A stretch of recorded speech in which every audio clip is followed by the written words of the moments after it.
have you ever had one of those years? You know, the one where you're in it and you can't see light at the end of the tunnel? Yes, ma'am. And you just don't think you're going to come out of it? Yeah. But when you look back, you say, oh, there was the lesson learned. Yeah, how many have not had one of those years? That's what I thought. So I've had several, but the one that I'm here to talk about that actually led to this body of work called Aligned at Work was 1992. Now that, when I look back, was a really pivotal year for me. Anybody old enough to remember the savings and loan crisis in the 90s? I worked for one of them on the East Coast in the Philadelphia area. And what started to happen was the government came in to hopefully work with us so that we didn't have to get taken and then sold off. And they really do just sell you off in pieces. Whatever's good for the taxpayer, that's how it rolls. So I was a VP at the time for Home Unity Savings Bank. And it was up to us to try to make sure this thing didn't happen. But things changed in Washington. I know that never happens these days. But things happened in Washington, and all of a sudden, they moved in on June 4th. And my life changed forever. So it was up to us to really, and I say us because it was a colleague and I that were working through this thing. There were about 150 people in our branch system. And no matter how we felt at the time, we needed to make sure they were ready to go to literally be interviewed again, branches sold, all those kinds of things. So let me just say that you do your crying in private during times like that. And then you go out, and if you're the leader, you keep smiling. You say, it's going to be okay. It's going to be okay.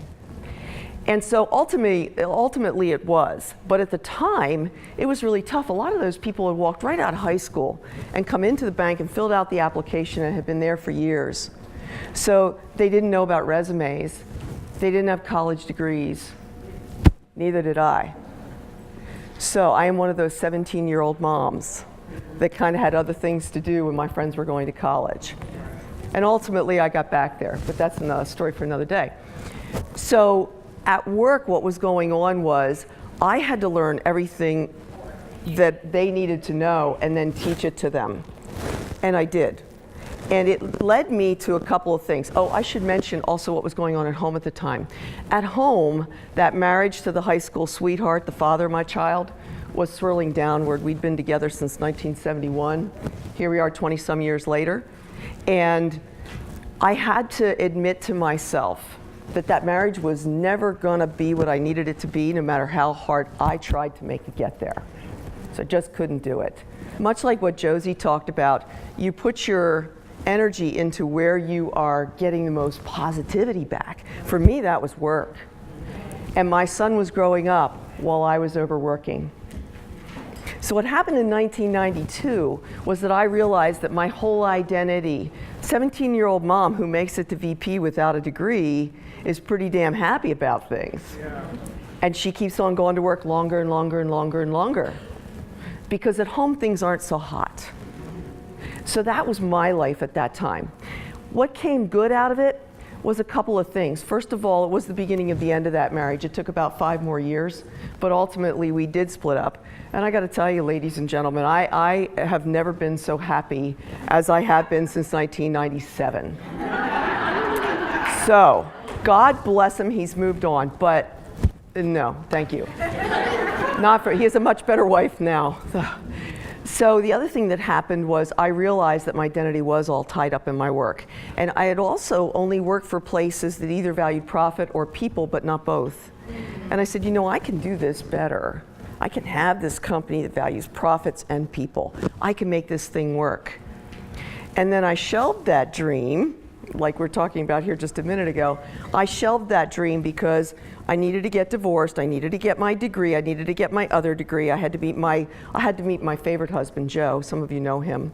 I had a lot of things to do. Oh, Joe brought 4 wedding presents that all needed to be educated. So once those, mine's Matt, Pat, Peter, Ann, and James, last 2 twins, needed to all go to college. And then we needed to move here because we couldn't stand the snow. All that had to happen before I could give myself permission to really embody my dream of having my own business. So just to kind of wrap that up in a little bow. About a year ago, March 19th was the day I walked out of Wells Fargo last year to have my own business aligned at work. So the other thing that really started to happen that was good back then, besides the marriage ending, was that one of the things that needed to happen with those 150 people that were out there spread around the Philadelphia area was that colleague and I would go out every Friday and we would visit 3 or 4 offices and we would just talk to people. Just like, how are your kids? What's going on with you? We would try to give them a window into what was going on behind the scenes so they felt like they weren't just chattel that was going to get sold off. You know, it's an awful thing when you're a number and you're in this job and you just want to keep it and you've got to do whatever has to happen. I am happy to tell you that every one of those 150 people landed well. So kudos to them, they all landed well. And it's one of the proudest moments of my career that by just simply talking to people, you can get them involved and engaged and they feel like they have some sense of control. So I spent 37 years in banking and finance. You know, I kind of look like a banker, I think. When people look at me, yeah. Yeah. So I really enjoyed that career. And that was from about age 21 till last year. And during that time, oftentimes I was a leader of people. I like to think I was a good leader of people. You have to ask them. I can give you names. You can check in with them. And I also trained leaders at Vanguard and at Wells Fargo. So I did leadership development and organizational development with them. And there were really some common themes along the way. Oh, by the way, when I did the numbers, because every once in a while I'll go to numbers. I know I'm a banker, but I don't love the numbers. I'm good at them, and I don't love it, you know. So when I did the numbers, I started thinking, how many people have I trained, and then how many direct reports and indirect reports do they have? And I came up to about 15,000, 20,000 people that I've had some kind of impact over. I hope positive impact, because that's who I am. That's how I want to show up, is to show up and be positive. So when I talked to those people, here are some things that they all had in common. They wanted to have work that satisfied them. And I'm also doing some outplacement coaching these days. And one of the things I keep hearing over and over is, I want to do something that makes a difference. Please let me do something that makes a difference. We spend too much time at work to not make a difference. We would also like to have a life outside of work, something I did not do well over the years, and I still struggle with. Because now I have my business that needs me, you know, 24/7, and I'm thinking, oh, I gotta go to my mother-in-law's for Easter. Could I take my computer? No, no, no. And then I came down to, because the Wi-Fi is crappy. So, but it's a good reason not to take your computer. And the last one is, they want to be authentic and do things that feed their souls. Many times over my lifetime, I felt like I had to hang the soul at the door, go into work, come back out again. And I put up there that one of the executive coaches I talked to along the way said, it's all life coaching. So this, for me, this thing that I created, this Aligned at Work thing, was actually downloaded on a drive back from California to Arizona, because you know when you're out in the middle there and there's nothing happening in the middle of the desert? I was downloading this thing about 3 years ago. And I finally brought it out into the light of day, which is a little scary to bring your, as you know, a little scary to bring that dream out into the light of day and show it off. And here's one of the reasons I did it. I sat down at one point. I had a 1-hour commute for about 19 or 20 years of my career. And one day I did, about 10, 15 years in, I did the math on that. And I said I must never do the numbers again, because it's just way too much time in the car, but it's good thinking time. So the numbers for me were something like, if I could take 40 hours a week for 50 weeks a year, assuming that I get 2 weeks off for vacation, that would come to about 2,000 hours a year. So if you want to do the math along either in your head or on paper or on your phone, think about how many years you've been at work and just take 2,000 times that number of years. There's your number of hours. But if you're like me, you never did it for just 40 hours a week. You know, and if you're a leader of people, you bring them with you. You bring them home, you take them on vacation, you say, don't call me unless it's an emergency, and then there it is. Yeah. These days with texting, you get texted more often than not. So when I did my numbers, it came up to almost 100,000 hours. And that for me, I don't think I spend 100,000 hours with my family and friends and people I want to spend time with. It's good if you work in a workplace where you're happy and things are good. So I'd like you to think for a minute, when you think about your work and your life integrated and going well, how many of you are that first lady there? She is the confident, integrated, calm and collected person who says, I got it all together right now, here today. It doesn't have to be tomorrow, but how many of you would say, I've got my life and my work pretty well. It's still pretty well, still pretty good. Okay, a few brave souls, okay. In the middle there, we've got a missing piece or two. So sometimes you've got almost all the stuff in order, but not all of it. So, okay, we got some missing pieces? Okay. And then the rest of you are that magic pill. You are hoping I will give you a magic pill, make this all kind of come together. Okay, you don't have to raise your hands for that, but we'll assume there's a few of you in here.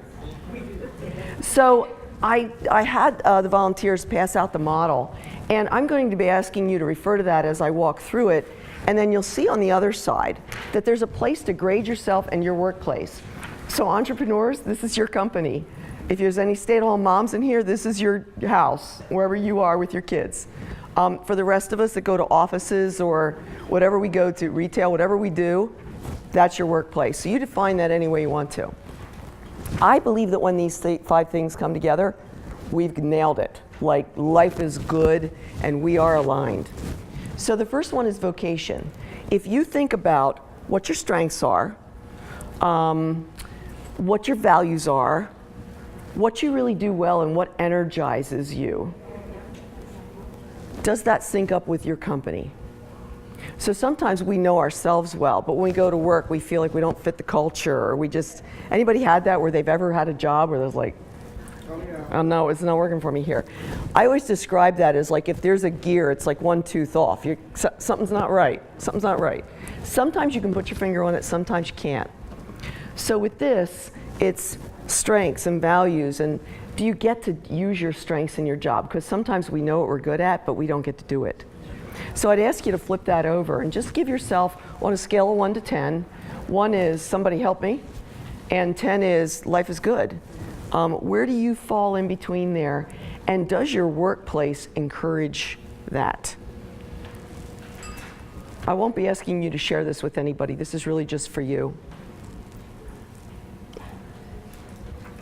And leaders in the room, if you've got people that report to you, you've got a lot of responsibility for creating the workplace where not only you figure this out for you, but you take it back so other people can figure it out for themselves. My last boss that I had, the one that I left Wells Fargo, and she made it very hard to leave, said to me one day when I was looking at a different kind of job, why don't you describe for me, why don't you take that back and highlight the parts that really draw you toward that? And then I'd like to see your plan for integrating more of that into your job here. And I was like, oh my God, I love you. Like, no one's ever said that to me before. So how great of a workplace is that? She made it terribly hard to leave. If it had been earlier in my career, I would still be there. Okay, let's go to the next one, relationships. We've talked a bit about relationships in here, and I would offer that a lot of times the patterns of our relationships from early on keep on coming back. Now, some of you have described situations where you grew up one way and then stuff happened and things shifted and changed. But for me, I realized somewhere along the way, with some therapy, that if I was going to have a dysfunctional relationship with my father, I was probably going to always seek attention and acknowledgement from every boss that I had, because I didn't get it at home, because that's not how he rolled.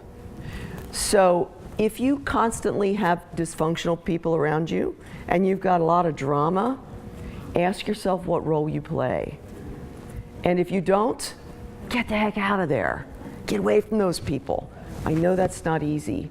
I divorced my former best friend about a year ago because the story was always the same. People are mean to me. It's really awful. Every boss is bad. I'm like, you're 55 years old. Come on. You're a VP. Come on. She's still telling the same story she told way back then. And I just couldn't take it anymore. After trying and trying and trying, I was like, I'm done. So you might, thank you. It was hard. It was really hard. It had been 20 years.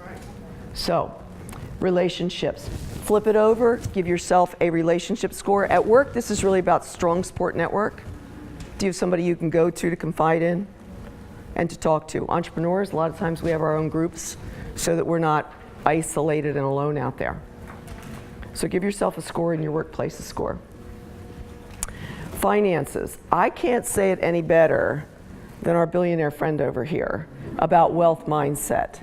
So there's two pieces to this. One is the practical, do you know how to keep a budget? Do you know how to save?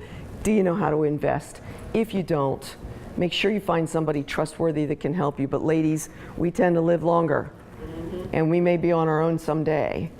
And I always hear the bag lady syndrome where we all think we're going to be the lady on the street. You don't have to be. There's simple and easy ways to figure it out and turn it around. It's just that sometimes our eyes roll back in our head. And again, as a banker, I got to tell you, that stuff does not interest me or fascinate me at all. So, what about that? But it's really about the wealth mindset. I grew up with parents that went through the Depression and met each other in World War II. We grew up thinking we never had enough. I lived on a farm. We were told if we didn't put the food away in the freezer in the summer, we wouldn't eat in the winter. And I believed that as a little kid. I'm here to tell you, we were not poor. Dad was just saving for the eventual retirement time. So when he died at 73, my mom lived to be 92, and she was sitting pretty. We had her in a great assisted living thing, and she ended up her life in a really great place. And there was some left over for us. But growing up, I really thought if I didn't pick the beans in the summertime, we weren't going to eat in the wintertime. So that leads me to have some habits that are very deeply ingrained about not having enough. And it affects me, it affects my business, it affects everything. So flip that over and give it a score. And we'll move on to well-being, and the last one, spirit. So you notice we're working kind of from the outside in. So well-being is about health, happiness, and success. And did you know, ladies, that we tend to die most often from cardiac issues, health, heart health, and then followed by cancer. And yet, if you work in a large company, a lot of them have wellness programs, they incent you. And 50% of the people don't take advantage of it. 1 in 7 still smoke. We eat stuff that's bad for us and we know it, and we make all kinds of reasons and excuses that we do it. I lived on fast food all those hardworking years. I sometimes ate at McDonald's or Wendy's. Let's have a little variety, right? Breakfast, lunch, and dinner while I was working and going to school and all that. So I have been down the junk food path, and I'm onto the whole food path now. So for well-being, what about your health? What about your happiness? He's absolutely right. It does not come from outside. If yours is coming from outside things, work on that. But I want to draw your attention to success, because success is defined by each and every one of us. And I want you to question whether you're living somebody else's definition of success or your own. And a lot of times it takes a good therapist, a good coach, somebody that'll help you walk by the side of you, like Tish did with you, to walk by the side of you as you get there. So give yourself a score for your well-being and your company's well-being. And last but not least is spirit. So spirit is about that authentic piece. People in corporate oftentimes see spirit and they're like, ooh, what's that? And I'm like, it's not religion, but it could be for you. So if that's who you are at the core, just know who you are. And for me, I became a teller in 1978. And in those days, my son was 4. And he was about to turn 5. And when he was 5, we realized he needed a minor operation. That bank had a policy that you didn't take vacation. Well, you didn't take less than 1 week of vacation at a time. They had sized that down from 2 weeks at a time, and they only gave you 2 weeks. And if you were sick, it had to be for you, not for somebody else. So when I went to ask about Matt, they said, well, you're not sick. And I'm like, he needs to go in the hospital overnight. And then they were like, well, you're going to have to take unpaid time. So I learned early on, you can't talk about the kids, you can't talk about the husband, you can't admit that you have a life outside of here. It's got to be all focused there. In 1978, I've had a hard time figuring out how to bring all of me. And I tend to be, I'm going to use an East Coast term, a smart ass.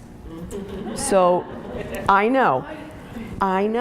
And so on the East Coast, we tend to use sarcasm quite a bit, and we tend to be a little about things. And that has gotten me in some trouble at work from time to time. And I've been talked to about my inappropriate behavior from time to time. But I don't think any of you really care about that. You're going to let me be me. So can you bring you to the job that you're doing and to the life that you're leading?